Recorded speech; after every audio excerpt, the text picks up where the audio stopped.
Ang Koreano, Amerikano at Pilipino ay namatay at napunta sa langit.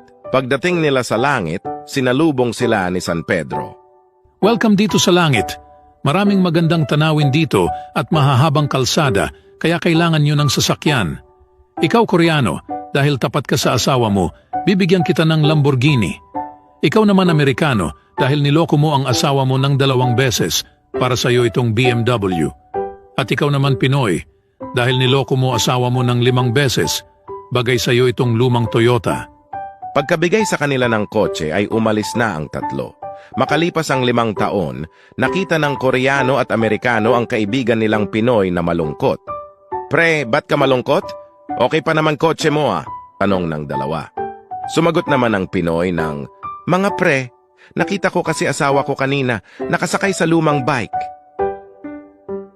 Isang gabi sa isang bar, mag-isang umiinom ang pinakamagaling na sniper for hire. Maya-maya pa ay nilapitan siya ng isang lalaking mayaman. Ikaw ba yung sikat na sniper? Yung 50,000 ang singil kada bala? Sumagot ng tingin ng sniper sabay sabing, ako nga. Umupo sa harap ang lalaki at kinausap ang sniper. May ipapatrabaho ako. Kitang-kita mismo ng mga mata ko na niloloko ako ng asawa ko.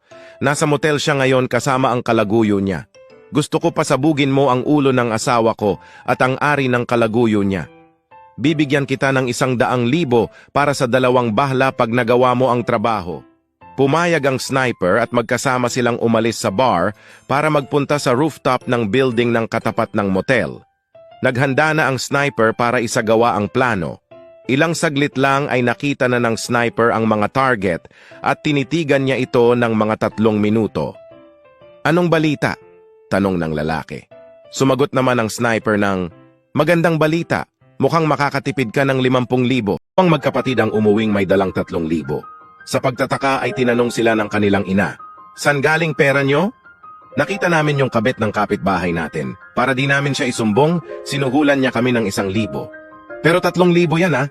Saan naman galing yung 2,000? Sinundan namin siya at nalaman namin bahay niya, kaya dinagdagan niya pa ng 2,000 basta wag lang daw kami magsusumbong. Nagalit ang kanilang ina at nagsermon. Kailan pa kayo natuto mangikil at makialam sa buhay ng iba? Alam nyo bang mali ang ginawa nyo?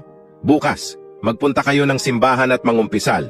Humingi kayo ng tawad sa Diyos at kay Father sa mga pinaggagawa nyo. Nagpunta sa simbahan ang magkapatid kinabukasan at umuwing may dalang 5,000. Saan na naman galing yung pera nyo? Tanong ng kanilang ina.